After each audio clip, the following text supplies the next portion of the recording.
Good morning. Good morning. Welcome to the original Loretta Brown Show, radio to open the heart, heal the soul, awaken the consciousness. Ta-da! Mr. Benny Mather. Ta-da! Boom! Just like that. I always think, everyone should have a theme song when they come into the room. There's like, 100%. Okay, you could take it back to like if you go to like sporting events now, or let's take baseball, for example, when batters come up for their walk-up or something like that before they take a hit, they have a selected song that usually the batter chooses. So if they're like in the country or it kind of gets them hyped up, I haven't really actually, we went to a baseball game last Saturday and it was kind of, we talked about it amongst the family while we're sitting there watching the game. I'm like, I would do something bizarre, like like a SpongeBob SquarePants or something like that, like just some or Baby Shark, but like a but like a techno version. So we got like a techno version. Yeah. That'd be me. Yeah, I love that. I love that. So, how is life? Life is good. News. Yep, it's true. Had it done last Friday. A little sore, but I'm okay. Everyone's okay. I know, right? Everyone's all like, ooh. And if you're watching the YouTube, I just sent you Reiki right now. I send you healing. Everybody just send some love and healing and goodness to Mr. Benny. I welcome all of that love. This is softness, that kind of thing.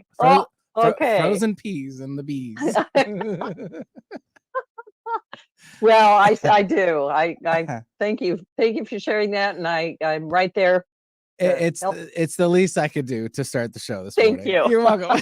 I think you're right on time with that. I'll talk about astrology in a minute, but it's endings and beginnings right now. It's big stuff. Well, there you go, right there. Okay, round of applause for me. All right, Benny, good job. Way to do it, kid. Attaboy.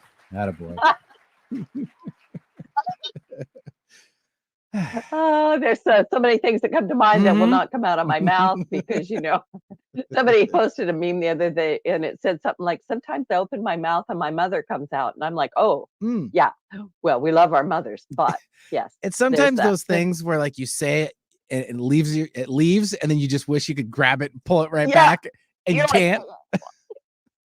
Yeah, that is so true. That might be one of those times. Well, it might be one of those times. Right. Yeah, I love it. Anyway, so yeah, I always talk to Benny. I say it all the time, but Benny's wonderful and everybody give him lots of credit. He does all kinds of shows and I really mean it, Benny. You're the best. Thank you very much. Appreciate that. You're welcome.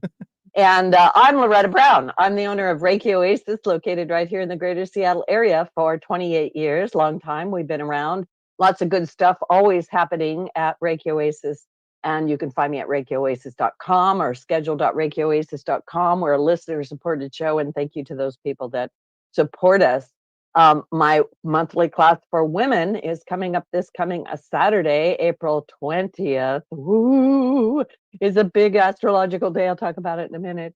But you can actually join me, the Temple of the Divine Feminine. You can come in person or join us via Zoom. And you can find out more about that. If you need information, you can email me at reikioasis@gmail.com or just go to the scheduler and get yourself signed up. So astrologically, here we are. We are in the last day of Aries season because April 19th to the 20th, somewhere in there, tomorrow, the sun moves out of fiery, passionate Aries, my birth sign, into earthy, methodical, nurturing, grounded Taurus.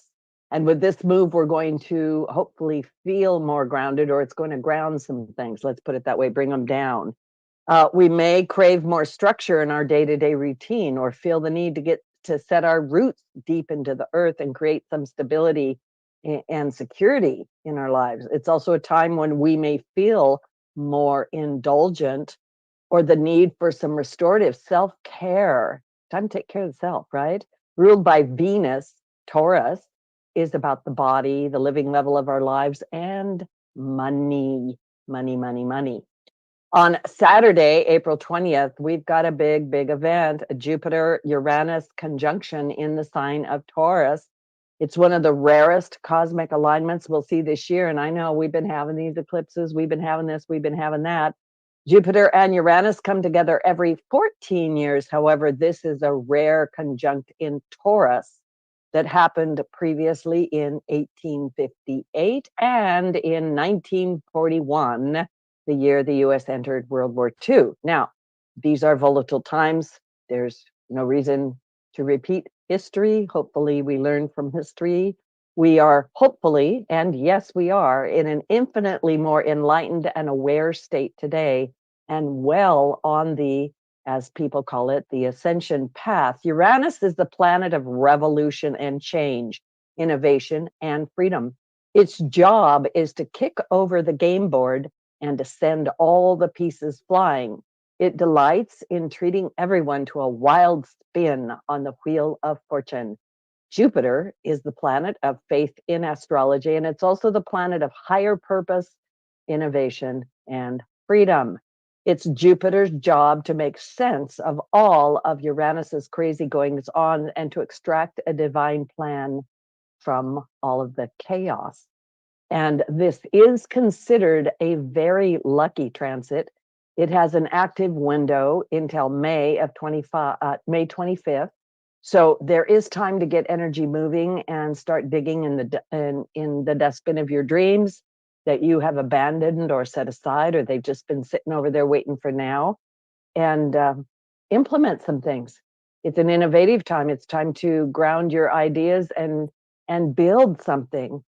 And for some people who have not really set themselves up, maybe the conjunction may prove disastrous if they don't want to see their best laid plans turned on their heads or their belief systems exposed as false securities.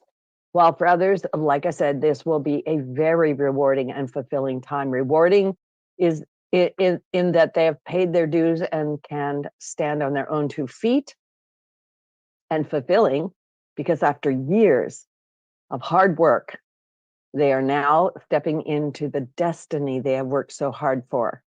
Now, as these planets merge their energies together, we're going to get a strong push for innovative things, a growing desire for freedom. And Uranus is also the planet of advanced technology. So we could see powerful technological advancements that usher us into the technology age or the technological revolution. Jupiter and Uranus coming together in Taurus also turns our attention to the financial markets. We may see some volatility in the market, or there could be big announcements that change the landscape of the global and US economy, which, by the way, is heading towards a bull run, in case you didn't know. And actually, everything hits right on Saturday. I'm not going to get into that too far, but just take a look at your finances and anchor down in a little bit, right? On a more personal level, this alignment can bring a stronger urge for freedom, doing things your own way and being more authentic to how you really think and how you really feel. Uranus can bring spontaneous, radical, unstable energy. And like I say, it also rules seismic activity. I saw that there was I think a volcano that blew somewhere in an ocean on an island somewhere. I'm sorry, I don't know where it's at. But we do have a lot of that sort of thing going on, and recognize that in Taurus, there will be things that you'll see on the earth, but it's also more of a stabilizing energy.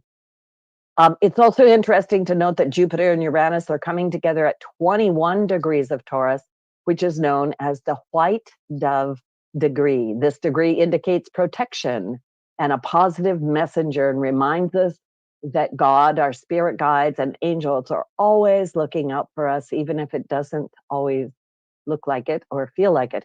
And it's easy to ignore the white dove when things are bad. But when we look for the universal support, when we trust that our angels and guides and our intuition are watching out for us, we can step into a place of receiving. Wow, what powerful energies. On Sunday, April 21st, the sun in Taurus squares Pluto in Aquarius, and the energies might be a little bit heavy. You might be pressured by something, I don't know, uneasy in your life. And just understand that this is the pressure that is pushing us toward transformation. And then we're headed into, my guest is going to like this. Tuesday, April 23rd, we have a Scorpio, woohoo, full moon. We're done with the eclipses for now, although we're in the windows between now and the ones in the fall, but we're still very much feeling the waves of transformative energy that have been started, and we're likely to be in a very different place as we pass through this full moon of Scorpio. So, wow, I'm going to bring my guest on, who happened to tell me before the show, she's like, Scorpio, Scorpio, Scorpio. I think there should be a song about it. My guest today is Kim Chestney, and she says we have an untapped whole portion of our mind that we haven't used yet, and intuition is the key to unlocking that and expanding our consciousness. Kim Chestney is the author of The Illumination Code, Radical Intuition, and the Psychic Workshop. She is the founder of Intuition Lab and the Create Festival. Her work raises awareness about the importance of insight in the evolution of individual and world consciousness. Working for nearly 20 years in the tech sector, Kim has led initiatives with some of the top thought leaders, technology companies, and universities in the world. She's been everywhere, all over, and now she's on the original Loretta Brown Show. Again, thank you for being here, Kim. It's great to see you. Thanks for having me back. It's great to be back. And I feel like this is just the right time to have me on your show with all these conjunctions and astrology. All this astrology, and you came on and I went, and then also because the Scorpio full moon is headed this way, and the energy just feels like, whoa, what's going to happen, Kim? What is happening, right? Yep. Yeah, so, it's crazy. Yeah, so it is crazy. So you have this great book, The Illumination Code, 7 Keys to Unlock Your Quantum Intelligence. So, whoa, let's just jump right in, shall we? Yeah. Quantum intelligence. Quantum. Are you going to say the word quantum a lot during this show? I may or I may not. You'll be surprised. Yeah, I'm not. I try not to overuse that word because I know it's one of those buzzwords and people like quantum, quantum, quantum. But like for real, this actually makes sense. And so do you want me to tell you what your quantum? Yes. Yeah, right. So absolutely, jump right in. It's the big mystery, It's a very mysterious title, The Illumination Code, quantum intelligence. What is going on here? What am I talking about? So if you know anything about my work, and thank you for that lovely introduction that kind of gave us an overview, I am very passionate about one particular subject, and that is intuition. I have been studying my whole life, researching my whole life. I founded a school called Intuition Lab where we have groups of people working together to research it. And what I have discovered, and also sharing a passion for quantum physics, I'm an artist, but I also love science. I actually have one class short of a minor in physics when I was in college. So I've always had a passion for that as well. So this book really represents sort of all of my worlds coming together when we realized that one pretty simple way to understand intuition is that it is, in fact, a quantum phenomenon. And this is something that when you start to look at intuition through this lens, that it is a quantum function, it really explains everything.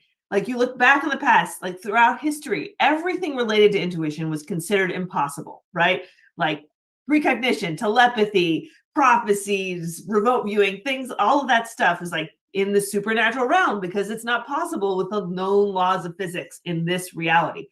And what do we have in common with quantum physics? Just about everything in quantum physics that we've discovered seems impossible in our physical reality because it works in a separate set of laws of physics. It works in the microcosmic level instead of the material level. So we start exploring intuition as actually our interface with that microcosmic dimension and our way that we perceive and work with that dimension, as opposed to our regular thinking mind, which interfaces with this dimension.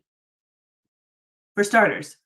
Oh yeah, I have 57 questions. We're not going to get to them all. I love everything you just said. So I'm going to ask a question. So are we hardwired within ourselves for intuition? And I'm bringing because I know you do this in the book, kind of bringing science and woo-woo together. So are we hardwired for it? What have you discovered? And yeah, totally. Yeah, everyone, everybody, men, women, everyone, all humans, all animals, actually, everything really is connected and wired for intuition. Intuition is sort of the invisible internet. It functions on the invisible internet that happens in the microcosmic quantum field that's around us. So every person can develop their intuition. We just have certain people that are born more open to using that sort of part of their brain. So you have people that are gifted and talented and can really do these remarkable things, but everyone has it. Everyone's guided by it. Everyone's felt it in their lives, whether they recognize it or not, and everyone can develop it and get better at it. Yeah, that was my question. Can everyone access it? And I think your book is kind of a workbook. I'm just letting people know, the Illumination Code, and I love the title. So what do you think has happened? I don't even know if you can answer this question. It's one of those things where I ponder all the time. What happened that people either lost track of this, or they just thought they shouldn't use it, or what?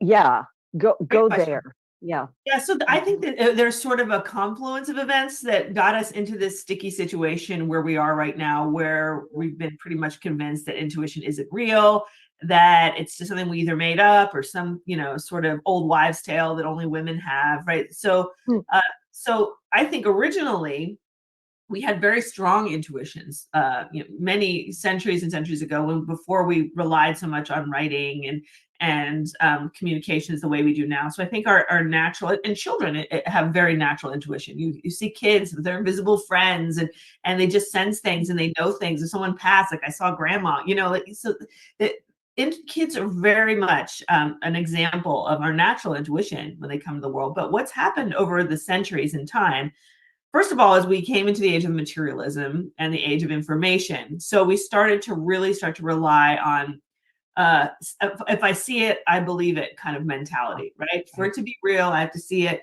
to believe it. And then also we started getting so caught up in the mind, right? So look at our society, we go to school, we get our PhDs, we sort of like shuffle the arts like under the carpet. They don't really matter so much in our education system. We sort of condition children out of all that imagination that they're born with. So I think it's part tradition coming through a materialistic society, but then it's also right now alive in our culture is this deconditioning to our intuition. So it starts to atrophy. We just use it less and less. And what happens is it never all the way goes away. You get those little bursts, those little moments. So if you talk to most people, they'll say once or twice, maybe a few times in my life, I've had these really weird experiences that I can't explain. Because it'll always get through in some little bit, even if it's just a breakthrough for a minute, it's still there. So there's ways for us to start opening that up, letting that out, rebalancing our mind. It's time. The intuition age is upon us. It's happening. We've gone as far as we can go with our really smart thinking minds. We've created great societies, great learning systems, but now we've realized we're starting to embrace the fact that intuition is the source of genius. Our intellectual minds make us really smart, but intuition makes us genius. And every great mind in history, Einstein, Tesla, Steve Jobs, the list goes on, prophets, mystics, all of them have credited intuition as the source of their genius. So it's a really exciting time to be exploring intuition. Yeah, I'm following along with what you're saying. I love it. I was thinking when you were talking that we do an awful lot of the development of what I call the logic brain, or the left brain, for going to school, and I'm of an age where we sat in rows and we sat at desks, right? That's how that works. And I'm also kind of being with the raising of our consciousness, and how this actually makes a whole lot of sense, that we work our way through a certain aspect of thinking, like you said, the intellectual brain. And now we're getting to the genius, the illuminated brain. Yes. I'm going to your title. Yes, exactly.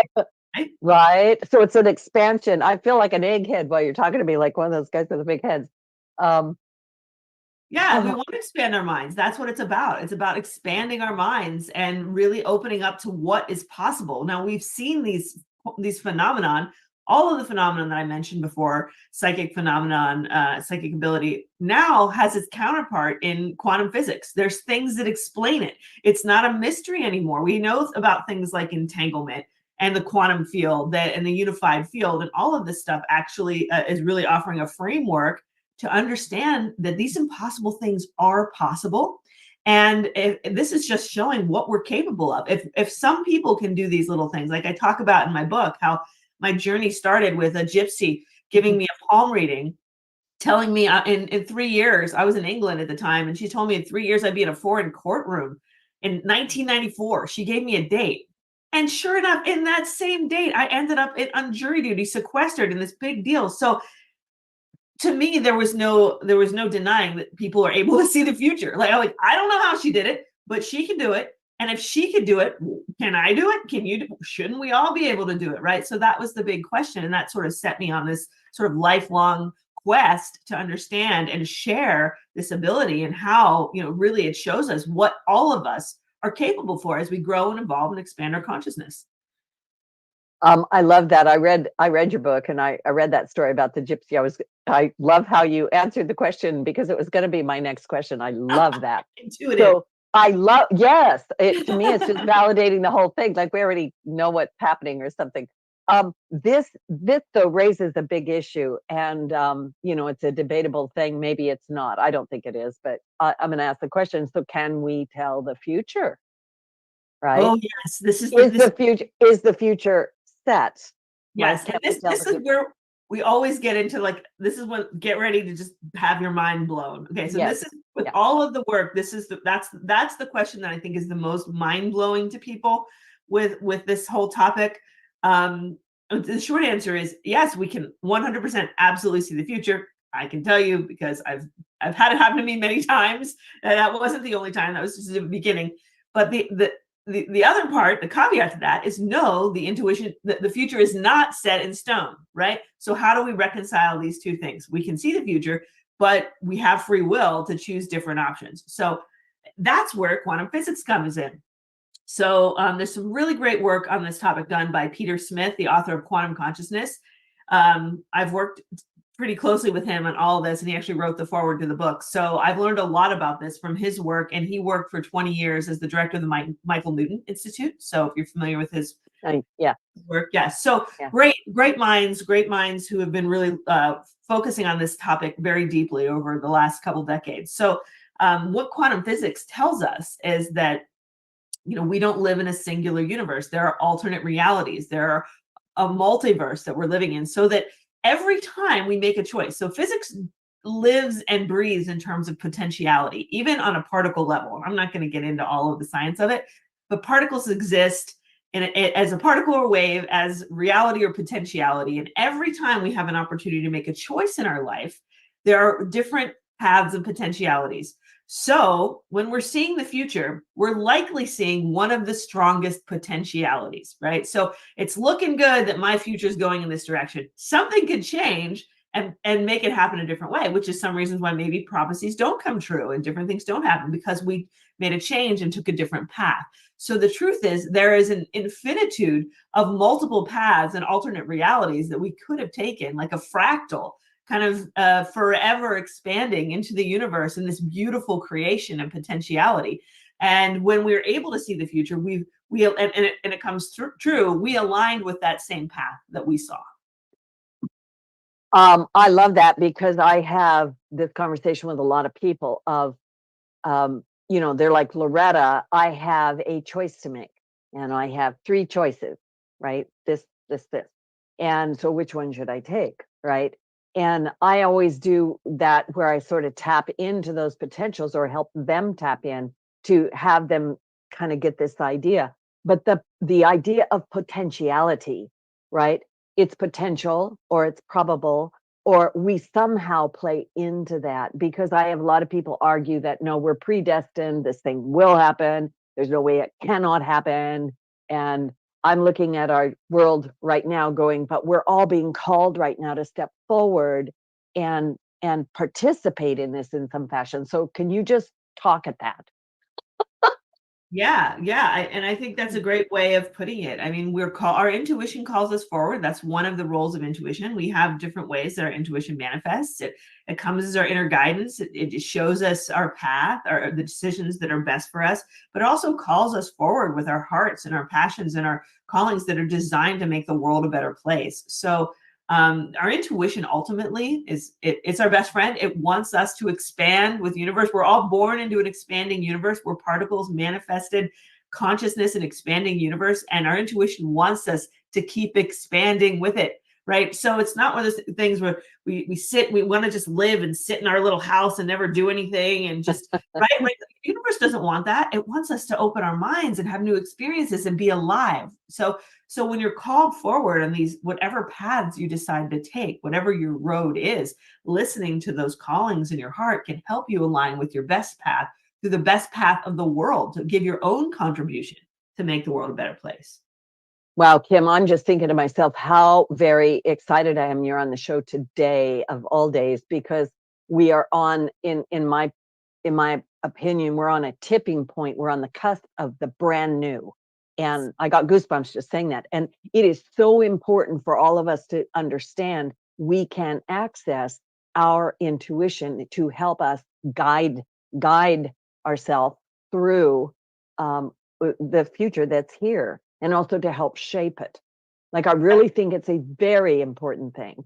Yeah. Absolutely. And they say that change starts within, change starts at home. Well, it starts with following those intuitive nudges that are calling you and telling you, yes, this is the way forward. And if we all start to listen to our intuition, it brings us together as a people. It heals us. It leads us towards peace and unity and all the things that our society really needs and craves. So I personally think more people following their intuition, listening to our higher self instead of our ego self, instead of worrying about money and cars and our wants and needs and all that, and listening to that voice of truth within us, can be such a healing force in the world right now. Yeah, I so agree. Absolutely agree. So we're going to take a little station break. This is Loretta Brown. My amazing, wonderful, exciting guest is Kim Chestney, author of The Illumination Code. Don't you just have to light up when you say Illumination Code? Right, literally. Yeah. So don't go away. We'll be right back, and we're going to jump more into quantum entanglement. That's where we're going to go. Anyway, we'll be right back. Soulmates. All right, all clear.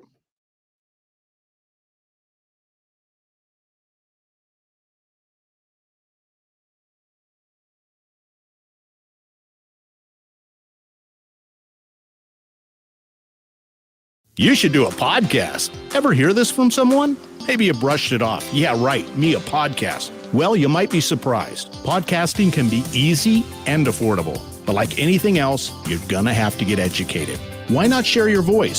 Say what you want to say, and say it professionally with a produced podcast. Call 425-653-1020. That's 425-653-1020. Because hey, you know what? You should do a podcast. Did you know that Reiki healing can be done at a distance? It's true. So let Reiki Oasis focus powerful energy to help relieve your stress, grief, sadness, anger, and so much more. Convenient, personalized treatments at a distance can increase lightness of being. During your appointment, find a quiet place to lie down or sit to receive healing energies. If you want help with your dis-ease, visit ReikiOasis.com. Harness life's energy. Visit ReikiOasis.com today. Staying active and healthy as we age starts with strong bones. To keep your bones strong, you need calcium, vitamin D, and regular exercise. A bone density test called DEXA helps detect low bone mass and bone disease called osteoporosis. If you're 65 or older, Medicare provides free bone density tests every 2 years. Ask your doctor to schedule yours. For more information. Y'all ready to come back? All right, stand by. 50 on AM, 98.9 HD3 on HD, 1150 kknw.com on the web. Without facts, the decision cannot be made logically. You must rely on your human intuition.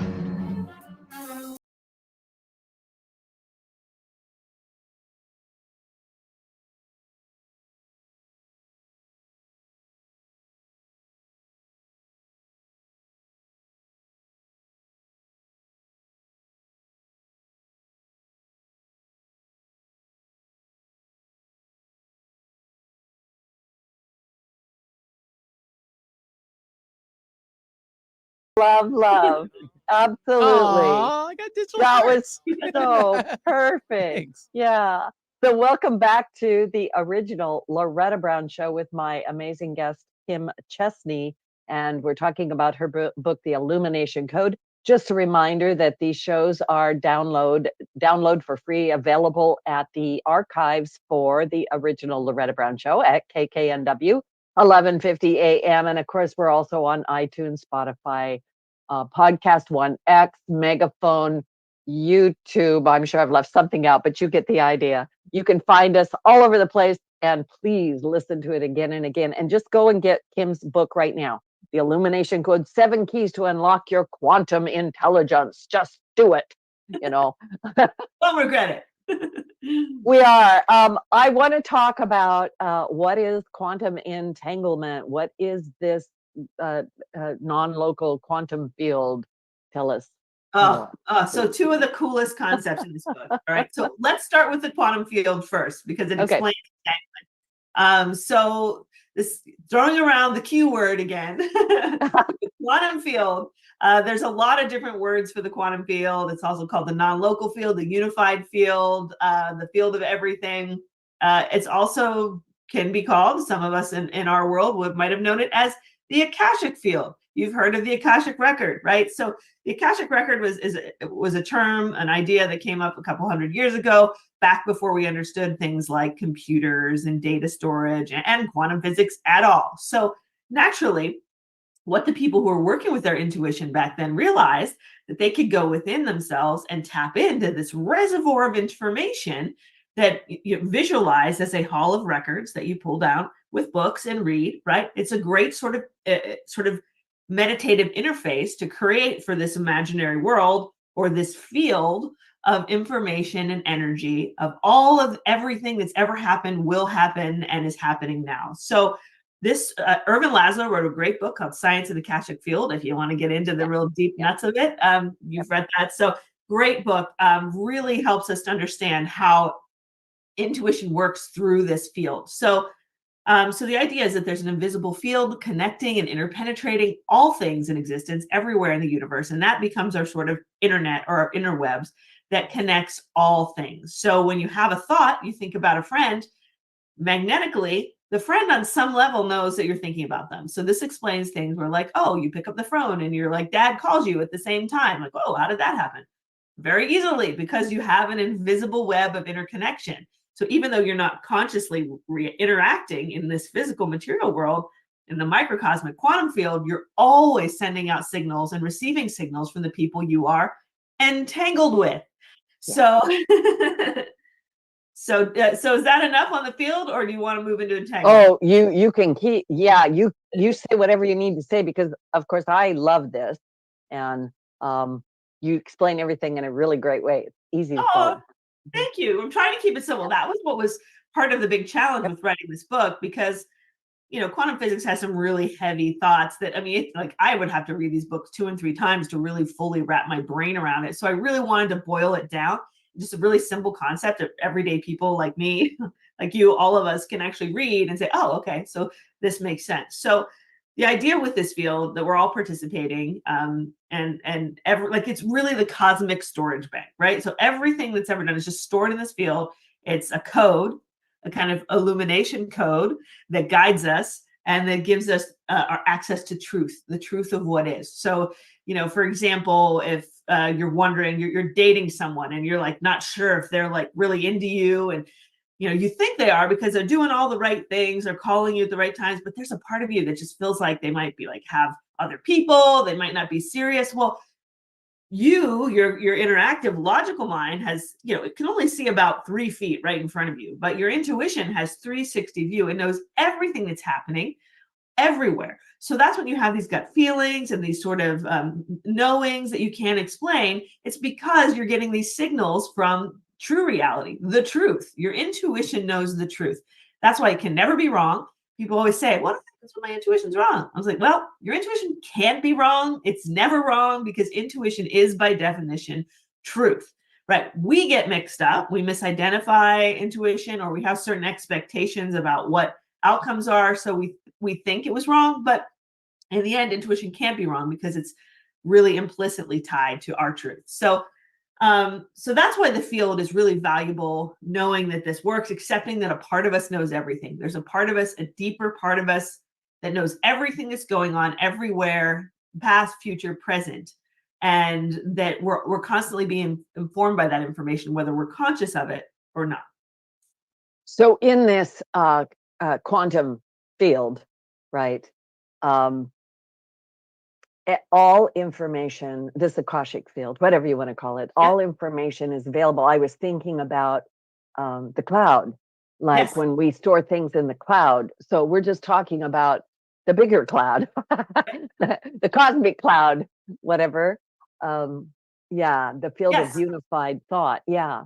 And I love that metaphor. So I talk about it in the book because I do feel like the quantum field is sort of the universal cloud, right? It's that universal storage cloud. And we all have our sort of personal storage cloud, our memory, our local entanglements, things that we remember in this life. But the universal cloud holds all our lives, all our journeys, everything that's happening in the future, the past, everything's happening. There really is no such thing as time, as we talked about. All of it's happening in the eternal now, which we can tap into and read with our intuition. So, like, for instance, remote viewing, which the government did for years. A lot of people are doing it now, right? Remote viewing, past lives, looking into the past, looking into the future, looking into parallel realities, talking to dead people, paranormal activities. All of that is there. Yep. All of it. That's it. So anyone can do it. Anyone can learn to do it. I'm kind of thinking it's just sort of a stunted muscle, right? Something that we were not trained or we weren't permitted to develop. Yeah, I think that's why it doesn't happen naturally. But one of the things I find out in Intuition Lab, where we do all of those things, and what I realized very quickly when I started doing this work is it doesn't take much. We do remote viewing. We have a remote viewing, annual remote viewing event every year. And people who have never done anything with their intuition, when I show them how to do it, when they open up their minds, boom, it happens like that. It's not something that you have to do a lot of work with. So don't feel daunted that I have to go do all this stuff and get degrees and figure out how to use my intuition. It's the opposite of the thinking mind.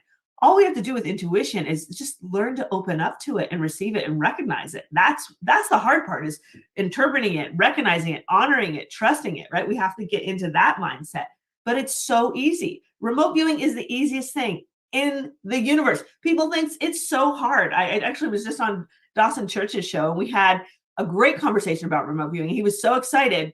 He's like, let's do it. Let's go and do remote viewing. And he literally sent me over the description of this. I have a little globe right on my desk of like one of those little lights, the seasonal lights. And he was like, just perfectly described it. I was like, see, you're a natural. You just did it like that, right? And then I did one and got his wife a figurine he was giving for his wife for his birthday. So it's so simple, and people don't realize how easy it is. It just sounds impossible. Like, how could I possibly know that? And if you look at the track record, the U.S. government spent over $20 million in 20 years on remote viewing with artists like Ingo Swann. Like, he wasn't some person who was like trained in intuition. He was an artist. He was a naturally intuitive person. And then he was an expert at it because of it. So there's so much evidence that this works and is real, and it's just a best kept secret that we're rediscovering. Yeah. I love it. And I also love the fact that you have Intuition Lab, right? And anybody can join that, can't they? Yeah. Okay. Yeah. Anybody. And I called it lab because it is a place for exploration, right? So all of the things I write about are things that we explore. What is a lab? It's a place to experiment, explore, try new things, right? So it really is an exciting place of discovery. Yeah. I just really recommend that people join that or get involved and get your book, read through. You've got lots of great exercises in there that'll help people get started, to include remote viewing in there. Yes, absolutely. And I got to ask you this. So, a lot of people talk about how we live in a simulation or a holographic deck, the matrix, right? Do we live in a simulation? And how involved are we in potentialities? Yeah, so this is, I think, such a cool question. And I spoke with a woman called Dr. Jude Curvin, who wrote the book The Cosmic Hologram, which really fascinated me on this subject. And we had a conversation about it.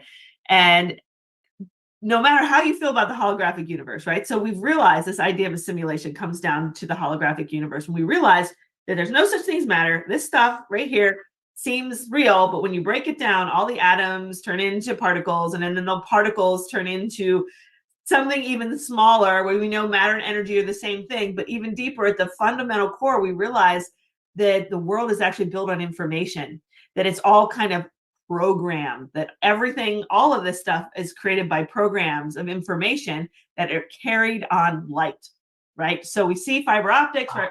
How fast fiber optics carries information. We see it on the internet everywhere. So in electricity. So we're starting to realize that we are made, this whole universe, science now says this is not woo talking, that this universe is made, built of information carried on light. What does that sound like? I mean, you can't deny the fact that there's a parallel with some sort of simulation metaphor, right? So not everybody likes the idea of living in simulation, and it doesn't necessarily mean we have like alien overlords creating a simulation or anything like that. This could be a living, beautiful simulation that we create, that we're creators of, but it has all the characteristics of a kind of video game in a lot of ways, even though I don't, it's much more profound than that and real, but I think it's a fair parallel. Like a video game could be like a very simplified version of what our material reality is. Wow, information carried on light. And I'm thinking of, in the movie The Matrix, where they have all this stuff going this way, the light codes, the codes going down. Illumination. Yeah, and I agree with you too. I've always thought that, people are talking about the evil alien race, and they did this and they did that. And I'm like, well, what if that's part of this potentiality, or are part of co-creating it or pulling it out, or something? Right. Yeah, it's a lot of conversation. So is our brain a quantum computer? Is our mind a quantum computer? Some people are suggesting that, and it's been put forward. There's a whole sort of lane of contemporary physics that is exploring that, and it would tie right into the fact that intuition is a quantum function. So yes, we have to have some sort of quantum activity happening in our brains, and I think it's a fascinating area to explore. This is just the beginning, really. I think I'm so excited about where we can go with all this. And to your question earlier about what's really going on in this world, I think we're at the with the brains that we have, I think we can't comprehend it yet. I think even if we had the answer, we wouldn't know how to comprehend it, because our brains are reduction valves. People always ask me, well, if we have access to all the universe information of the universe, why don't we just know everything? Well, the answer is because our brains aren't built to do that. It's what I mean. Like, our brains sift through, and they just allow us through our sensors and our input to perceive what we perceive as physical reality. There is so much more happening around us right now. There's, what blew my mind back in college when I was in philosophy class, and my professor got out this book, and she said, we think we know so much about reality. And he opens it up, and the pages folded out like this wide, this whole graph that spanned out this wide. And then in the middle, there's a sliver like this big. And it said, that's how much of reality we perceive. Wow. All of this is out there, and we just perceive our little physical world. It's just this sliver. So it's like we have this bubble that we live in. The ancient philosophers called it Maya, right? In the Eastern religion, it was called Maya, the illusion. Very much ties into this idea of a simulation and a created world, that we have this beautiful little reality where we can play out our lives and learn and grow and all of those wonderful things. So I think with time, as our mind expands, as our intuition expands, we'll be able to comprehend more and more of what's really going on here. Yeah, we're in a state of expansion, and that can scare people and it can excite people, both. While you're talking, I am, things are activated, and I'm thinking about how visuals, I'm thinking about your cards that you have online, and also this visual element where we're so visual right now in our reality, and we have this stuff going past all the time, which can be good for us, and it can be confining. right? So talk to me a little bit about these cards that you have, because I understand that they kind of came from a tradition of using visuals, maybe even in the church. So talk about that Yes. for a minute. Yeah. Yes. So I love that I got to include this in this book. And if you've followed my work at all, you know that I love using intuition cards and insight cards to develop intuition. And one of the ancient practices that the church actually employed, and this is one of the things I love about the Catholic Church, is that they have this whole mystical side that they don't get enough credit for, I think, anymore with everything else that's going on. But there's a beautiful mystical tradition behind that. And one of those traditions is something called sacred seeing. And it's called Visio Divina. And it was a age-old practice where we'd use art and images to evoke epiphanies, to evoke guidance, to evoke divine communication. So I loved this idea, and I thought that it really was a wonderful way of tying in intuition to our spiritual practice. And that became part of my inspiration when I worked with designing my own insight card deck. So it was one of my lifelong dreams to create my own card deck, an intuitive development card deck, because I really didn't feel like any of the card decks out there could do what I wanted to do with them. So what's different about insight cards is that they're just pictures. There's no intrinsic value to any of these pictures.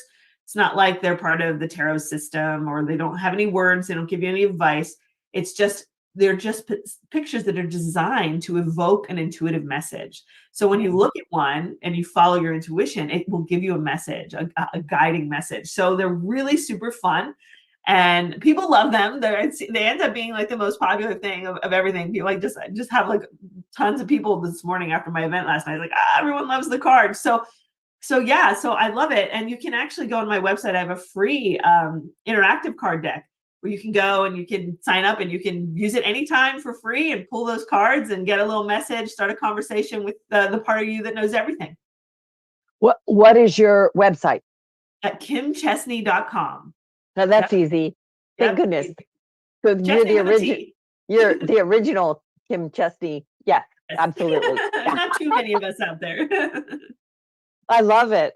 I love the visual idea. It's evoking something. And I've always thought that the language of symbols is part of what happens. Absolutely. Right?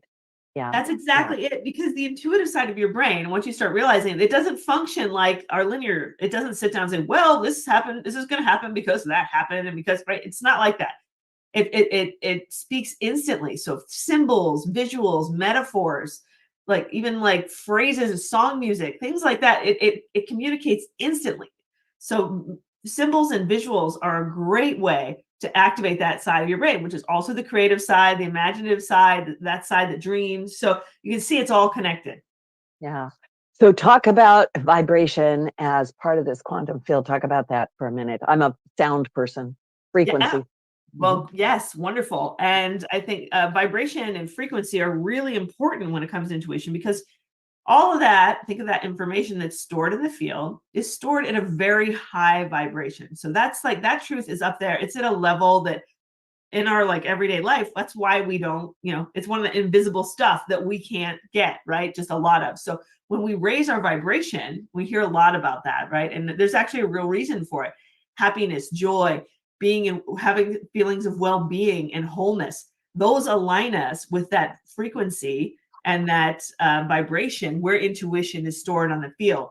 Think about it. So when you're sick or you're feeling down or depressed, it's so hard to get into that headspace, to get real empowering guidance from our inner wisdom. We start feeling negative, or we'll start accessing that lower vibration energy, right? So it's so important, things like meditation, self-care, appreciation, gratitude, mindfulness, all these things that we're learning today in this contemporary sort of spiritual culture are really important for cultivating that state of mind where we can actually access those intuitive waves and frequencies.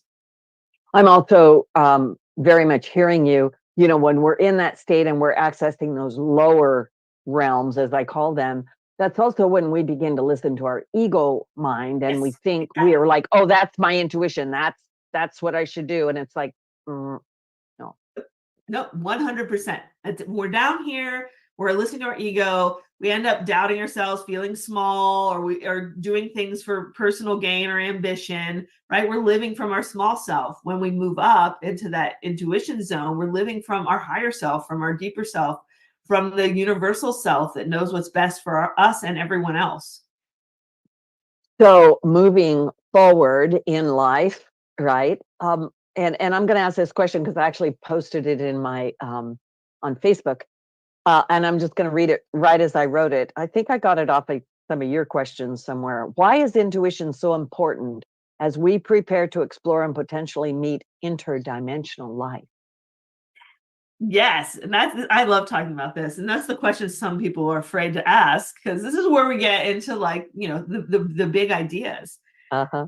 And I had the chance to actually work with Whitley Strieber on this, so he's sort of an expert in that field. So I was really happy to get validation from him about how, when we're talking about interdimensional life, whether we're talking about interdimensionals, extraterrestrials, or even whether we're talking about loved ones and ancestors that are in the spiritual realm, right? All of this is interdimensional, crossing out of this little bubble, right? We've got the veil, right, that surrounds us, this little material bubble, and all this other stuff is out here.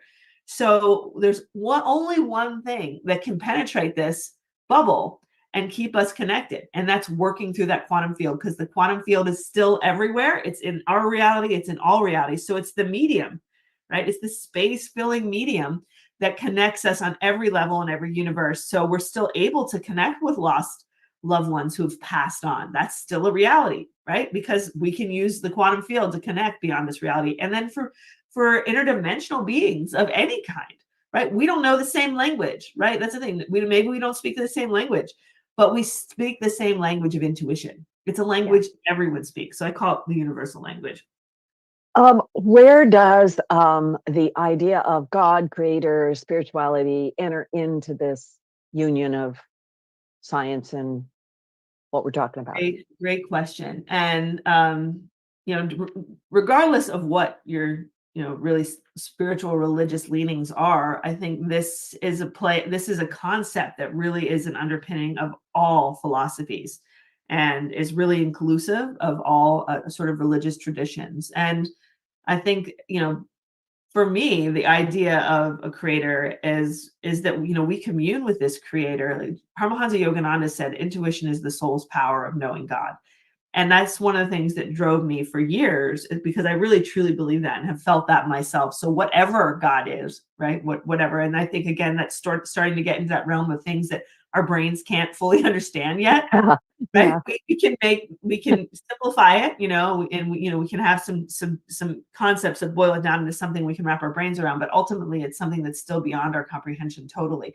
But our intuition does connect us to that, and we feel that when we go within us. We feel that in terms of love and coherence with the universe. So coherence is a really interesting concept in physics, and it's the whole last chapter of the book, you know, is dedicated, right, to this idea that this love coherence within us is really our connection to the creator, co-creating the world, sharing, and that really we're all parts of that God, right? And that we're individualized sort of points in consciousness of this great, beautiful existence of the universe and God, whatever word you want to use for it. I love coherence. Yeah. Because for me, I feel like you really did just a great job in the book. You take us through the whole thing. And then for me, it's like love.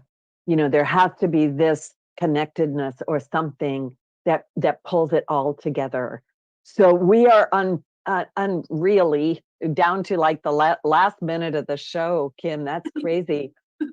What do you really want people to get from your book? What your last words? Yeah. I just hope, honestly, that people read this book and rediscover the joy and wonder and magic of life, because that's really what it's all about. There's a world of mystery and a new frontier out there within us that we can all explore. So I just hope it brings a little bit of magic back into your life. Thank you. Thank you so much for being on my show right at the time of all this powerful astrology and headed toward that full moon in Scorpio. And from my heart to yours, so much love. And I'll find you, I'll see you in the quantum field. That's where it'll be. Yes, all right. Thank and you, Benny, Loretta. you're the best. And to all the listeners, so much love. And hey, You've got intuition, the Illumination Code. Let's illuminate ourselves and change this world. All right. Thank you so much.